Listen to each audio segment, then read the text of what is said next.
자, 드디어 시험에 해당하는 마지막 강의네요. 자, 이제 변압기, 그리고 이제 송전, 이거 두 가지 하겠습니다. 일단 유도기전력 크기는 이제 이렇게 한다는 거 앞선 강의에서 확인했으니까 꼭 하시고, 이제 이거는 앞선 강의에서 마지막에 했던 내용 한번 정리한 거. 그때는 문자로만 해서 조금 이렇게 다가가는데 좀 어려움이 있었다면, 이번엔 실제 숫자를 넣어가면서 이게 어떻게 맞아떨어지는지 한번 확인해 보려고 합니다. 자, 그러면 저항은 현재 여기가 5ohm이라고 되어 있고요. 아까랑 저번 강의랑 똑같은 그림을 가지고 와서 똑같은 상황이니까 이제 들어가는 자기역선이 많아지니까 그걸 방해하는 방향으로 유도전류가 이렇게 반시계 방향으로 도는 것까지 확인할 수 있습니다. 자, 그러면 이제 자속 변화량 구해 볼게요. 자속의 크기가 자기장 곱하기 면적이고, 지금 여기서 자기장은 변하지 않았지만 면적이 변했으니까 자속 변화량 구해보면 자기장은 10테슬라, 그리고 얘가 3초 동안에 움직인 거리 따져보면 속도가 3이니까요. 여기가 9m라고 말할 수 있고요. 그리고 이 L 길이는 2m 이렇게 생각해보면 뭐 그래 보이지 않지만 그렇게 따져주면 얘가 9m 이렇게 되는 거죠. 그러면은 이 필기가 뭐가 좀 이상하네요. 왜냐하면 면적인데 지금 길이만 나왔네. 곱하기 2m 해야 되죠.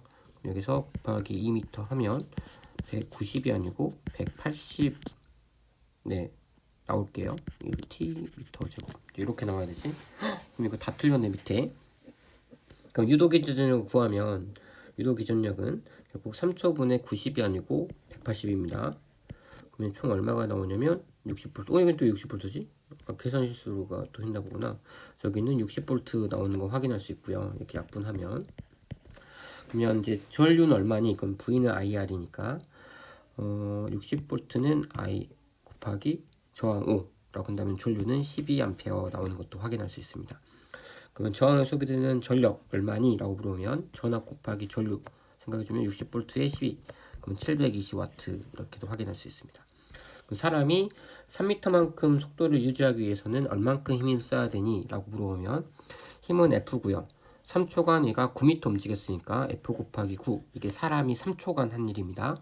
그럼 저항이 소비한 에너지는 1초에 720만큼 에너지를 쓰고 3초 동안 쓴 일은 이제 720 곱하기 3이라고 말할 수 있겠죠. 그럼 결국 사람이 한 일이 720 곱하기 3이다 라고 한다면 여기 3 약분되고 다시 한번 약분하면 240N이 나오는 것까지 확인할 수 있습니다. 자, 변압기이고요. 각 나라에서는 쓰는 여기 보이는 모양만 다른 게 아니라 실제 쓰는 전압도 다 다릅니다. 우리나라는 보통 220V를 쓰고요. 그리고 이제 외국 같은 경우에는 다른 볼트를 씁니다. 어디는 110V, 어디는 100V 막 이런 식으로 쓰는데 이제 이런 거 쓰기 위해서는 변압기가 필요하다. 그래서 여러분이 나중에 수능 끝나고 해외여행 갈 때에도 이런 게 꼭 필요하다. 그때 수업 시간에 잠깐 언급했습니다. 그래서 이렇게 변압기가 필요한 이유가 각 나라마다 그 가정에서 흐르는 전압의 크기가 다르고요. 그럼 가정에서 쓰는 전압이 다르니까 각 나라마다 똑같은 전자제품, 다시 말하면 만약에 삼성에서 갤럭시를 만들었어요. 근데 이거를 우리나라 팔 때, 그리고 미국에 팔 때, 일본에 팔 때 그 나라마다 충전 콘센트 전압이 다르기 때문에 약간의 그 충전기라고 해야 되냐? 그 충전기에 있는 그 어댑터가 다 변압기가 좀 다르게 돼 있습니다. 그 나라에 맞게끔 돼 있거든요. 근데 그거를 무시하고 막 써버리면 이제 무슨 일이 일어나냐면 전자제품도 일종의 다 저항이잖아요. 근데 저항에 여기 예를 들면은 110V를 걸어줘야 이 저항이 정상 역할을 하는데 예를 들어서 갑자기 220V를 걸어주면 여기 흐르는 전류가 원래는 I가 흐르려야 되는데 이 전류가 I가 아니고 이 I가 흐르게 될 거고, 그럼 이 저항에 걸리는 전압도 110V가 걸려야 되는데 220V가 걸리겠죠. 그럼 이제 무슨 문제가 발생하냐? 만약에 이게 1A라고 하면 얘는 2A가 될 거고, 원래대로라면 이 저항에서 소비되는 전력이 110V 곱하기 1A에서 110W만큼의 일을 해줘야 되는데, 만약에 전압을 2배로 늘리면 전압도 2배가 되고 흐르는 전류도 2배가 되니까 440W. 그러니까 굉장히 많은 에너지가 저항에서 소비가 됩니다. 그러다 보면은 이제 정상 작동하기 힘들죠. 열이 날 거고 나중에 좀 불이 날 수도 있는 상황. 반대로 220V를 써야 되는데 110V만 주면 4분의 1밖에 에너지를 못 쓰니까 얘가 정상 작동하기 힘들 겁니다. 그런 식으로 해서 이제 그러니까 전압을 바꾸는 변압기가 필요하다라는 거고요. 실제 발전소에서도 변압이 이루어져요. 보통 이렇게 발전소에서 만들 때는 보통 이게 한 수십 킬로볼트 정도로 만드는데 이게 실제 송전을 해서 우리 집에 오기 전까지는 굉장히 많은 볼트로 옵니다. 거의 100만 볼트 가까이 오게 되고요. 왜 굳이 이렇게 높은 전압을 해야 되는지에 대한 이야기를 잠깐 세 번째 장에서 하겠습니다. 이번 장에서는 어디까지 하고 수업을 마쳤냐면 사실 그럼 이 변압은 어떻게 해? 근데 이 변압하는 거는 사실 우리 유도 기전력의 그 식을 생각해 보면 좀 쉽게 힌트를 얻을 수 있어요. 그럼 결국 자속의 변화 때문에 전압이 결정되는데 이 앞에 있는 이 가문수를 한번 잘 생각해 보세요. 전압을 외부에서 이제 전압을 걸어줍니다. 근데 이게 이제 교류 전압이죠. 교류 전압이니까 전류 방향이 계속 바뀐다는 의미고요. 전류 방향이 계속 바뀐다는 건 어떨 때는 전류가 흘러서 자기장이 이렇게 자기장이 걸린다면 만약에 전류가 반대로 흐르면 이런 식으로 자기장이 걸리겠죠.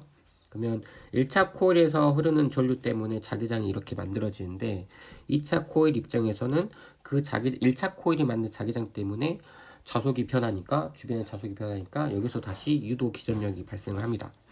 그럼 그 유도 기전력도 자속 변화량 곱하기 n번 몇 번 감았냐인데 결국 이 똑같은 자속 변화량은 똑같아요.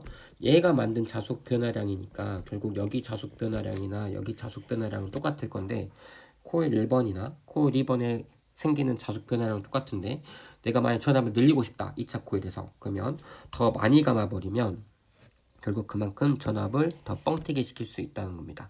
그래서 코일을 몇 번 감았냐에 따라서 전압을 더 키우거나 줄일 수 있다 정도로 생각해 주시면 되겠어요. 그래서 전압을 올리면 무슨 일이 생기냐?